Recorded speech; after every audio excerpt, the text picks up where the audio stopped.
Oi, gente, tudo bem? Faz aí um tempinho que eu não venho colocar vídeo no canal, tem gente me cobrando.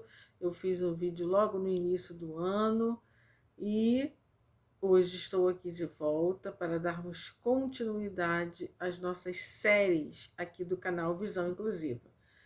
Você sabe o que a Lei Brasileira de Inclusão, também conhecida como o Estatuto da Pessoa com Deficiência, fala sobre o direito à saúde? Não sabe? Então fica até o final, assiste o vídeo todo, curte, compartilha com seus amigos, se inscreve no canal, ok? Então, vamos lá. Vamos saber o que a Lei Brasileira de Inclusão está falando para a gente sobre o direito à saúde.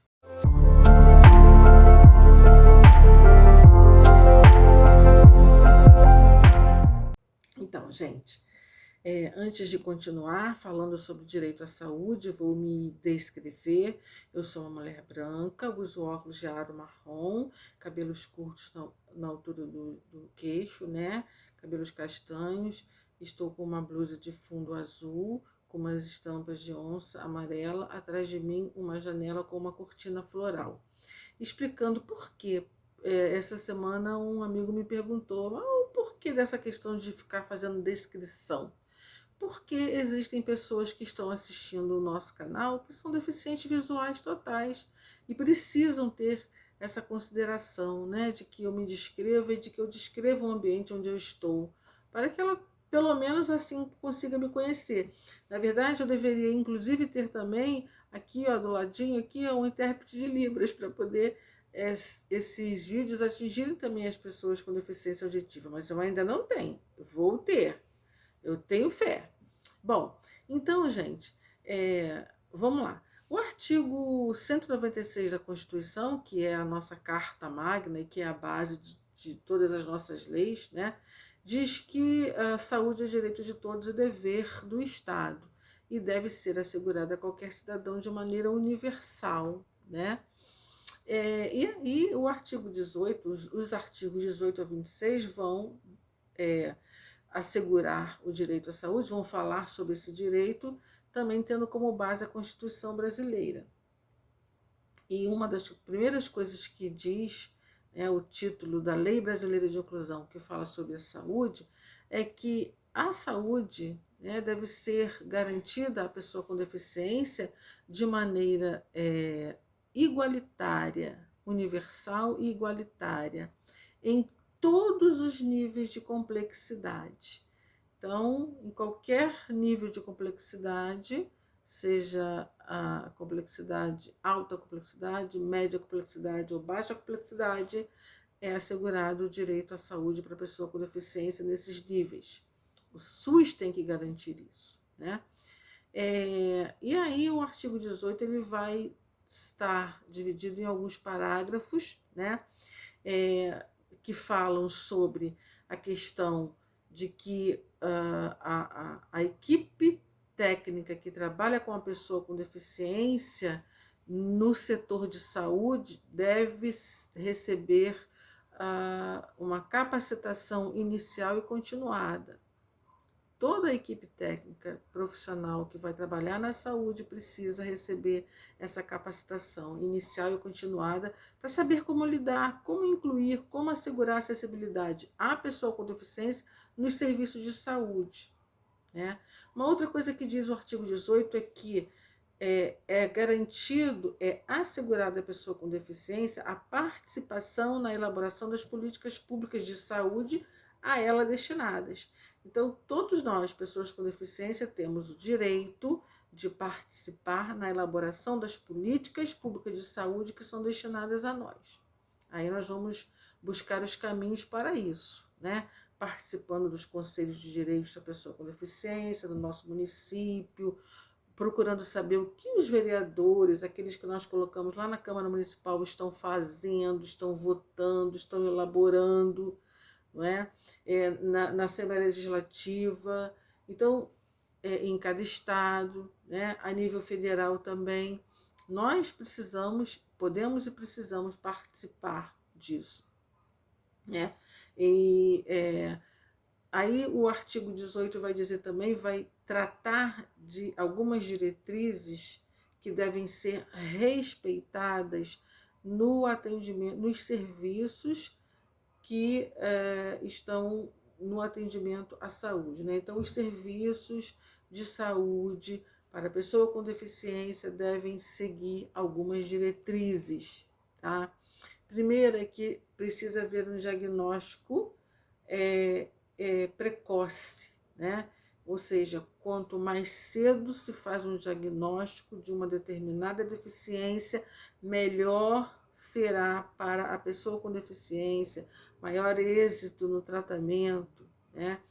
Então, é assegurado e deve ser garantido isso, um diagnóstico precoce.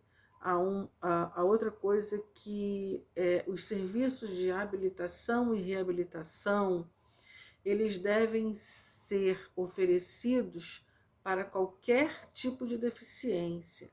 Então, você que está aí na sua cidade, no seu município, tem que observar isso. Você, pessoa com deficiência, os serviços de habilitação e reabilitação em saúde para a pessoa com deficiência devem ser oferecidos para todos os tipos de deficiência, né? Uma outra questão importante que tem aqui é o atendimento domiciliar. Atendimento domiciliar para a pessoa com deficiência. Esse serviço de saúde tem que garantir isso, não só o atendimento ambulatorial e hospitalar, mas também o atendimento domiciliar, né? Outra coisa importantíssima, atendimento psicológico para a pessoa com deficiência, seus familiares e ou atendentes pessoais. Então, são coisas importantes aqui, ó. A gente tem direito ao atendimento psicológico, que deve ser garantido pelo SUS. Então, se você não está aqui, vou dar um exemplo aqui de Valença, né? Eu estou como aluna do Centro Integrado Municipal de Educação Especial. Lá eu tenho o atendimento psicológico, certo? Se eu não estivesse inserida nesse Centro Integrado Municipal, né, onde eu tenho o atendimento psicológico, eu poderia acessar esse direito em qualquer unidade do SUS, né? Então, o SUS tem que garantir o atendimento psicológico para a pessoa com deficiência, para o seu familiar e atendente pessoal. Quem é o atendente pessoal? É aquela pessoa que lida, que cuida da pessoa com deficiência no seu dia a dia, nas suas necessidades diárias. Esse atendente pessoal vai ser um familiar ou não, né? E porque, gente, não é fácil não, tá? Eu falei até isso aí em vídeos anteriores aqui, que a gente passa por aquele momento de luto, né? Por exemplo, eu sei que eu tenho a deficiência visual, eu sei que eu tenho essa questão da retinose há algum tempo, mas é quando a gente começa a perceber o agravamento da deficiência é que a gente começa a ver o quanto a gente precisa desse apoio psicológico. Então, o SUS deve garantir isso para a gente, né? O respeito às especificidades de cada deficiência no atendimento de saúde, né? Atenção sexual e reprodutiva para a pessoa com deficiência, informação adequada de sua condição, né? A pessoa com deficiência, ela tem direito, não só ela como a sua família, de informação adequada da sua condição de saúde, da sua deficiência. Então, nós temos direito a isso. Então, veja bem, e essa informação, ela deve ser feita e oferecida de maneira acessível. Então, se eu sou pessoa com baixa visão, eu não consigo ler aquilo que está no relatório médico a meu respeito, eu tenho direito a esse relatório com letra ampliada ou de maneira tecnológica, respeitando, né, esse oferecimento de serviços de tecnologia assistiva, o intérprete de Libras, né? A pessoa, o deficiente auditivo que vai lá no atendimento de saúde, ele tem direito à informação. Então, se ele não está ouvindo o que o médico está dizendo, ele tem que ter alguém para interpretar ali para ele, porque ele tem direito de saber a quantas anda a sua saúde, né? Ah, serviços projetados para prevenir o aparecimento, o surgimento de deficiência ou o agravamento da deficiência, visando uma melhor qualidade de vida da pessoa com deficiência, né? E depois a gente vai ter uma outra coisa importante aqui, que é a oferta de órteses. Vou até ler para vocês aqui, gente, no artigo 18, parágrafo 4º, inciso 11º, diz o seguinte: oferta de órteses e próteses, meios auxiliares de locomoção, medicamentos, insumos, fórmulas nutricionais, conforme as normas vigentes do Ministério da Saúde. Então, veja bem, nós temos direito, por exemplo, a meios auxiliares de locomoção. Para a pessoa com deficiência visual, o que seria esse meio auxiliar de locomoção? A bengala, né? Então, o SUS precisa oferecer esse serviço, né, de órtese, próteses e meios auxiliares de locomoção.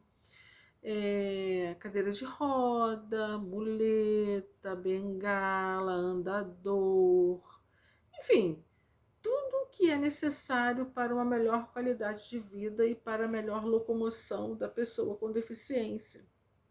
Aí depois a gente tem o artigo 19, que diz que compete ao SUS desenvolver ações destinadas à prevenção da deficiência. E como que vai ser feita essa prevenção da deficiência? Através do acompanhamento pré-natal, neonatal e puerpério, né? Por que vocês acham que isso está estabelecido na Lei Brasileira de Inclusão?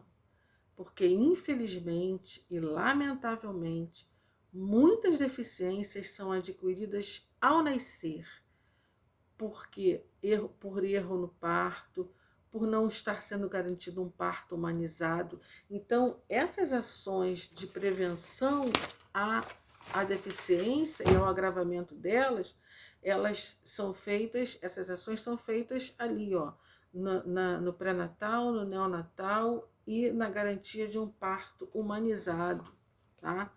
Isso é uma forma de se prevenir o surgimento de deficiências, né?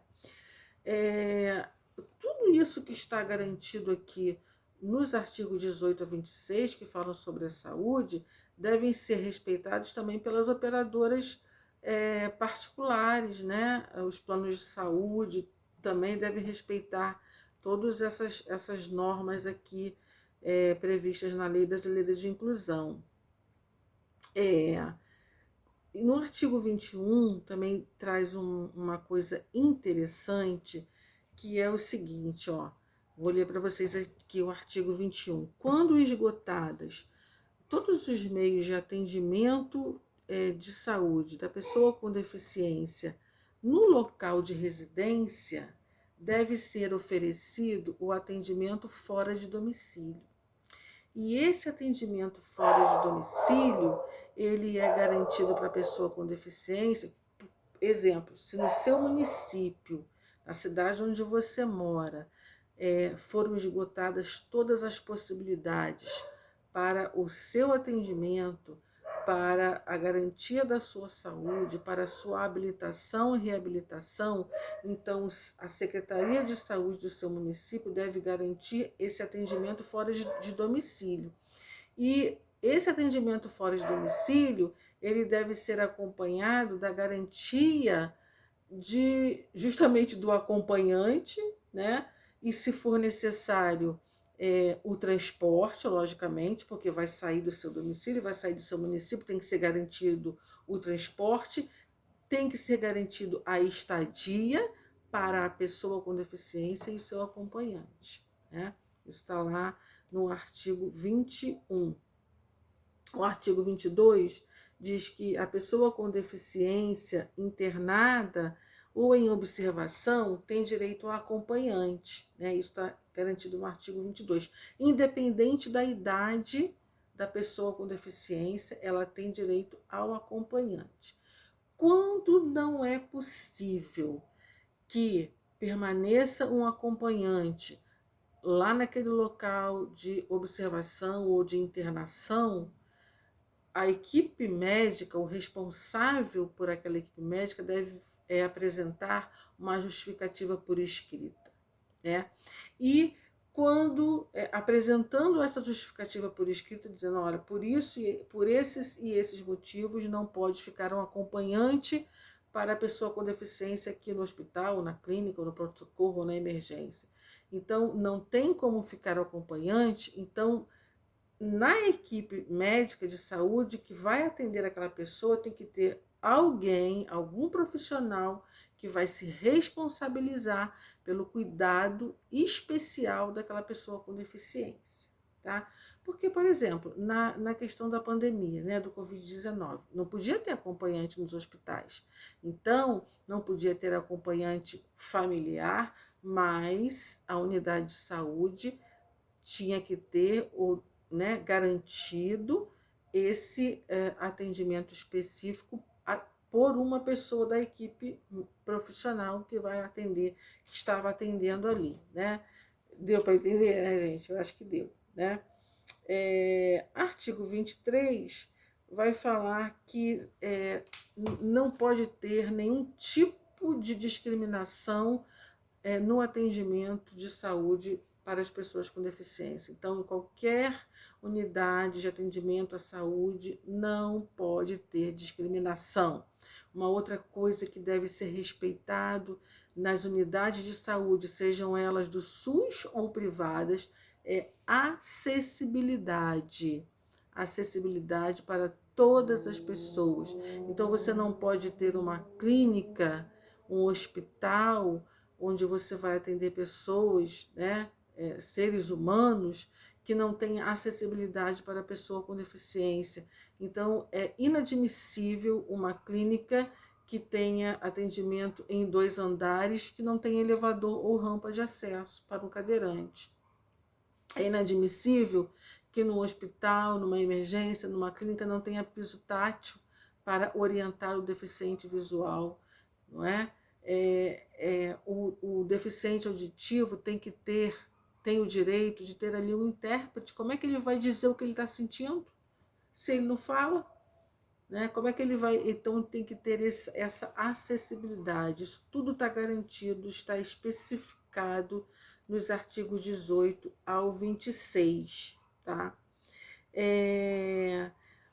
No artigo 26, que é o último artigo que fala sobre o direito à saúde, diz que também que qualquer suspeita ou confirmação de casos de violência contra a pessoa com deficiência devem ser comunicados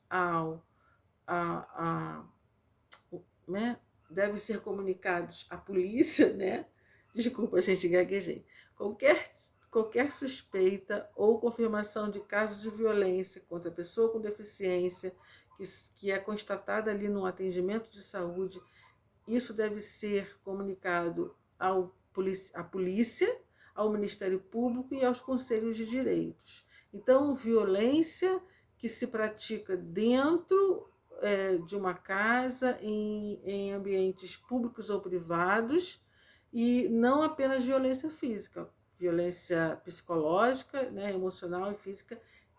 Se há uma desconfiança, a equipe técnica de saúde atendeu a pessoa com deficiência na unidade de saúde, percebeu, desconfiou que há uma questão de violência, deve ser comunicada à polícia, ao Ministério Público e ao conselho da pessoa com deficiência. Bom, direito à saúde, resumidamente, é isso aí, tá? Você que é pessoa com deficiência, procura saber, procura ler, procura estudar a lei. Você que é pessoa que trabalha com deficiência, procura estudar também. Você que é familiar de pessoa com deficiência, procura conhecer a Lei Brasileira de Inclusão, também conhecida como Estatuto da Pessoa com Deficiência. Espero que vocês tenham entendido, espero que vocês tenham gostado. Um beijo e até o próximo vídeo.